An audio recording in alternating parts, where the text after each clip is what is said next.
Growing takes time. Ranch Systems has the tools to help you quickly get the information you need so you can get on with your day. Check your water, crop status, and weather from real sensors in your field. To learn more, contact us today.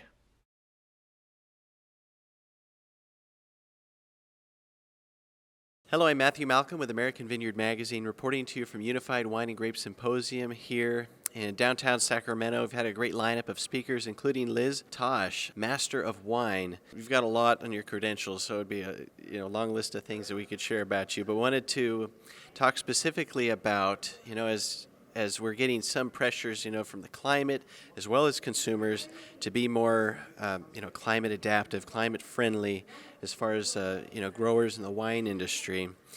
There's been some conversations about, well, maybe we got to change up some of the varieties that we grow in certain regions that just don't grow as well there because maybe they're not drought tolerant enough, for example. And so I wanted to talk with you about about how that's going to work, because obviously, planting has been largely based on what the market's going to take.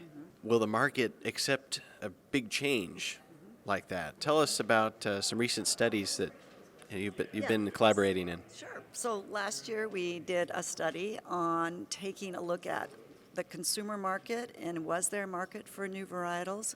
We also took a look at global warming, and then we analyzed sales data to see what varietals were selling well.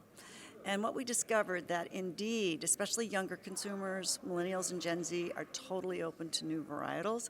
In fact, a lot of young somms at wine bars are looking for them, and they get passionate about them. And then we looked at drought-tolerant and heat-loving varietals that would withstand global warming, that would be more climate-friendly. And we discovered Albarino, Chenin Blanc, and Grenache were the three that all those things were coming together. There was consumer demand for them. There were influencers who loved them. For example, Jancis Robinson in London said an Albarino from California was one of the best wines she tried in America, and Eric Asmanoff at the New York Times said Chenin Blanc. These are all grapes that do well in warm climates. So then we looked at how much is actually planted in the U.S., and there's not that much, so there's an opportunity to plant more of these. And then we looked at sales data and saw, again, those were all growing categories. I mean, people love Grenache. Is so wonderful. You can use it in rosé. You can make a red wine with it. You can make a sparkling wine with it. It's very productive, vigorous wine. It's got those nice sort of juicy fruit flavors that people enjoy too. Chenin Blanc, you can make dry or sweet, and a lot of new people want a sweet wine when they're first trying wine. And then Albarino is just sort of fun. If we look at our demographics, we have a lot of Latinx younger consumers, and they have a tendency to buy wines that have Spanish-sounding names. So Albarino, Tempranillo is another one we looked at.